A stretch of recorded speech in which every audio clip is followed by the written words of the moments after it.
Alex spent the first 4 years of his life in Jijiga, a small city in the Somali region of Ethiopia. As a result of his parents receiving new jobs over the years, Alex had lived in 3 different Ethiopian cities by the time he was 13. The first 4 years of my life, I grew up in Jijiga, and there was nobody around. It was just farms and everything. And then I went to Isabay because my parents had a job when I was about 5, and then I moved to a bigger city named Bahardar. That's lucky, one of the main cities. I lived there for about 4 or 5 years. When Alex was 13 years old, his family made the decision to move to the United States. They took a nonstop flight to D.C., where they then took another flight to San Diego to meet with the rest of Alex's relatives. Alex's first observation was how different the food was from what he had been eating all his life. I was about 13 when I came to the U.S. It took about 24 hours to get here. The food for me, when I was coming over here, it was in the airplane. I never tasted the food. I really didn't like it. When I first came to America, my taste buds weren't used to it. The first thing I loved in America was fried chicken. Before ever entering the United States, Alex's expectations were quite high. Based only on the things he had heard and what he had seen in the media, Alex came up with a grandiose idea of what America looked like. I had one, bro, because my only dream was America. This is what I envisioned America to be. It was everybody was just sitting in big ass towers and shit and just eating good food all the time, bro. When Alex and his family arrived in the United States, they were greeted by relatives that had been waiting a long time to see them. Alex fondly recalls his first day in America.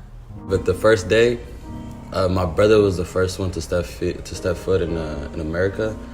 And they were the ones that actually got us from the airport, him and his family. And then they took us to their apartment. That's where our family and their family stayed for a couple months till they moved out a street down. And then we got their place. But we got off the airplane. We got home, and then we just seen a lot of family waiting for us. Family over here. Waiting for us. They had food, and it was a little get-together. When we asked Alex what he considered to be the hardest adjustment to make while living in the United States, he told us that more than anything else, trying to fit in somewhere where everyone seems to view you as the other was difficult and often disheartening.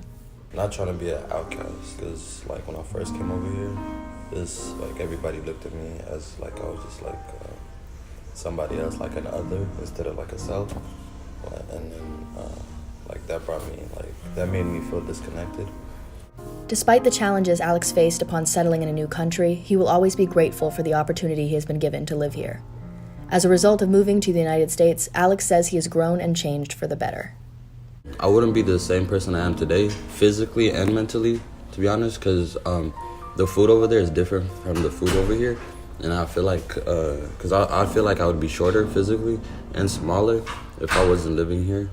And mentally, going to school and everything, going through seeing what I've seen through, because over there it's just one race, and you don't really get to experience everybody's. You don't really get to know everybody's point of view and culture. And I think coming over here really opened my eyes up to what the world could be and what the world is. For many immigrants, a huge part of resettling in a new country is continuing the traditions that make them feel closer to home. Fortunately for Alex and his family, they were able to find a community in San Diego that allows them to both celebrate and embrace their ties to Ethiopia. We celebrate Christmas at a different day, January 7th. We have community gatherings when we're in San Diego, where the whole town comes in and then they celebrate at the beach or something. Yeah, and church is one of the big things, because religion to us is very important. And then is a lot of churches just for straight up Ethiopians. And we celebrate once a year. Most of the churches gather in LA for the baptism of Jesus Christ. Although Alex had many adjustments to make in a new country, he found solace in learning more about America's culture and diversity. With a community of people who understood their definition of home, Alex's family found ways to hold on to their Ethiopian culture while also adapting to the myriad of changes that came with entering the United States.